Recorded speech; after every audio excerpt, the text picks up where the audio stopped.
Eh bien, je pense que de concert, les historiens palestiniens sont tous d'accord pour, dire que les intentions génocidaires n'ont pas débuté en octobre, 2023.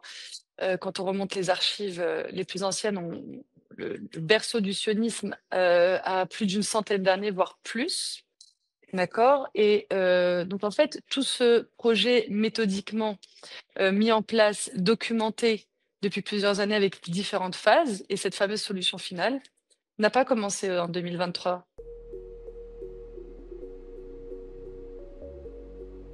Donc la Nakba, donc la grande catastrophe, l'exode, la chasse de plus de 800 000 Palestiniens et le meurtre de 15 000 Palestiniens qui ont résisté à ce départ forcé, nous avons décidé aujourd'hui de le commémorer, donc d'apporter une approche historique. Donc quand certains célèbrent la création de l'État d'Israël, il faut aussi parler des dommages qui ont été causés, infinis, euh, au peuple palestinien, jusque dans sa chair. En 48, donc, les Palestiniens ont accueilli massivement les Juifs d'Europe qui étaient sans terre.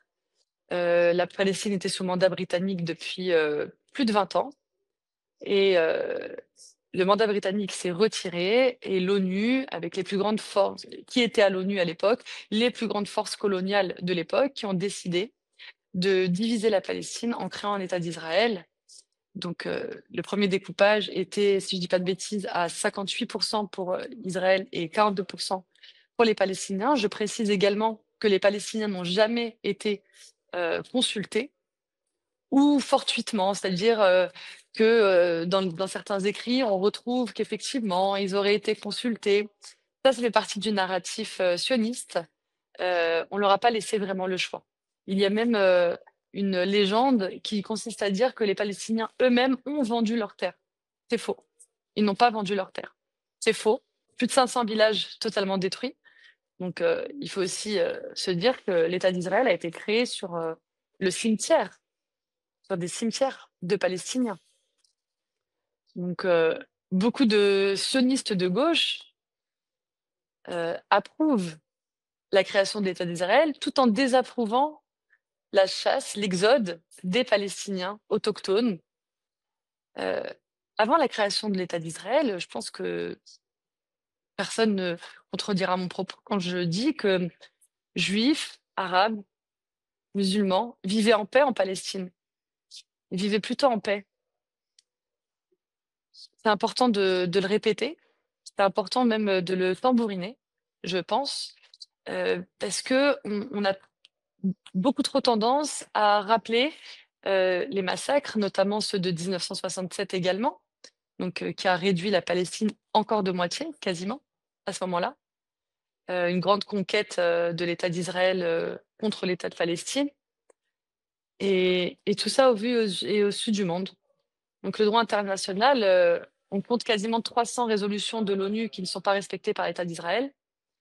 C'est pas nouveau que ce soit un État voyou, il n'est pas voyou que depuis le début du génocide en cours. C'est une troisième Nakba dans l'histoire du peuple palestinien, bien sûr. Je ne sais pas si vous avez suivi aujourd'hui, mais on a quand même une ONG créée par les États-Unis qui va apporter de l'aide humanitaire à Gaza. On parle de plusieurs milliards d'aides humanitaires. On parle de 90 jours d'aide humanitaire, soit 3 mois, mais avec des milices privées qui seront déployées pour acheminer eux-mêmes l'aide, des milices privées états-uniennes. Hein. Pourquoi?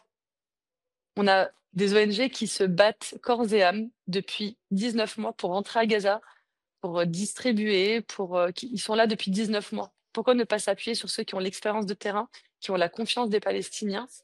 Et tout cela, toute aide humanitaire, vous savez, c'est un peu l'os un petit peu qu'on agite. Les Palestiniens, les Gazaouis ne pourront avoir accès à cette aide que s'ils acceptent de se déplacer dans le sud. Cette information est extrêmement grave. C'est vraiment mettre en balance la dignité des Palestiniens, des Gazaouis, dans une balance, et de l'autre côté, de la nourriture. C'est échanger leur dignité contre de la nourriture, des tentes, de l'eau. Déplacer et un semblant de sécurité. Déplacez-vous dans le sud, vous mangerez, vous pourrez boire, vous aurez une tente, et vous serez en sécurité. Donc, c'est un déplacement forcé de la population gazaoui. Alors, on va nous faire la même rhétorique qu'en 48, c'est pour ça qu'on recontextualise toujours. C'est l'os, c'est le petit os qu'on agite, on les fait venir, et puis on dira, mais ils ont quitté volontairement le nord ou le centre.